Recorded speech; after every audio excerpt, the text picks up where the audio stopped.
जैकबाबाद में आवा के खबर दींदा आलम ब्यूरो चीफ वसीम इकबाल की रिपोर्ट मुताबिक जैकबाबाद मौलादाद पुलिस स्टेशन के हद गोठ चंगेज़ खान भयो यूसी रमज़ानपुर के गोठाणन जो SHO मौलादाद पुलिस खिलाफ अगवाकार की FIR दाखिल गिरफ्तारी न करण खिलाफ सख्त एहतजाज किया वियो।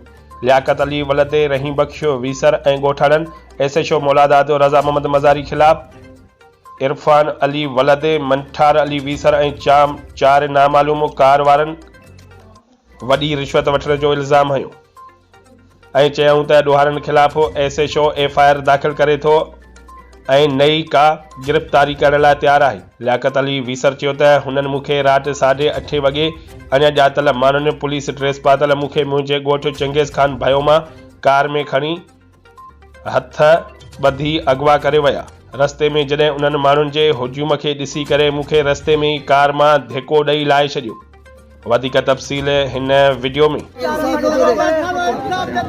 साईं मांखे राति अगवा करे खणी विया आहिनि। लियाकत अली नालो आहे मुंहिंजो, रहीम बख्श जो पुटु आहियां। ॻोठ चंगेज़ खान भई जे ॻोठ मां मौलादा थाणो हद आहे।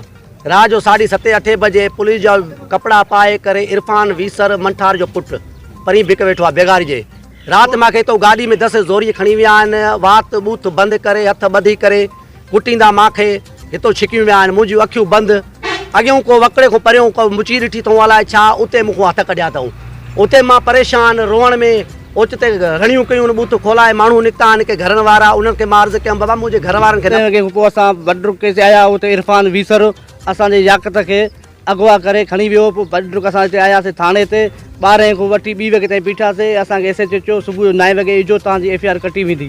हिते असां मोटी आयासीं, न असांजा SHO मिले पियो, न असांजा मुंशी मिले पियो। हिन टाइम असां हिते बीठा आहियूं 4 शहर जीअं SHO लेकर अभी तक बैठे हैं। इसके सिपाही कह रहे हैं कि आएगा हम बनाएंगे FIR बनाएंगे, FIR दर्ज करेंगे, लेकिन अभी तक कोई FIR दर्ज नहीं की जाए।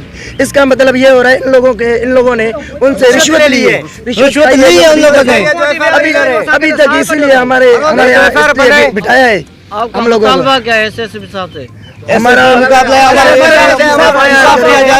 हमारे